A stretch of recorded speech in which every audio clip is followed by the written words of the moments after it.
ঢেঁকির শাকের চচ্চড়ি রেসিপির সাথে আজকে চলে এলাম। হ্যালো সবাই, কেমন আছো? আমরা অনেকেই অনেকভাবে ঢেঁকির শাক খেয়ে থাকি, কিন্তু আমি আজকে তোমাদেরকে দেখাবো ঢেঁকির শাকের চচ্চড়ি রেসিপি। তো দেখো, শাকটাকে ভালো করে ধুয়ে এরকম কুচি করে কেটে নিয়েছি। আর আমি আজকে চচ্চড়িতে ব্যবহার করব আলু, তাই আলুটাকে টুকরো করে কেটে ধুয়ে এটাকে এখন নুন হলুদ দিয়ে ভেজে তুলে নেব।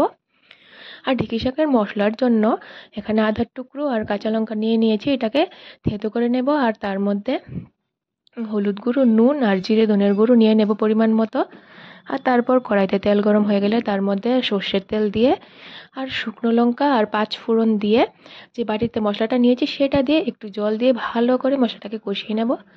মশলাটা ভালো করে কষানো হয়ে গেলে তার মধ্যে কুচি করে রাখা ঢেঁকি শাকটা দিয়ে দেব। ঢেঁকি শাকটা দিয়ে এটাকে কিছুক্ষণ মিডিয়াম আঁচে উল্টে পাল্টে একটু ভেজে নিব। আর এটা ভাজা ভাজা হয়ে গেলে তার মধ্যে যে আলুটা ভেজে রেখেছিলাম সেটা দিয়ে দিলাম। দিয়ে আবারও মিডিয়াম আঁচে ভালো করে কিছুক্ষণ ভেজে নিলাম। তারপর ভাজতে ভাজতে জলটা শুকিয়ে দেখো এরকম হয়ে গেছে। বাস, আমার ঢেঁকির শাক তৈরি।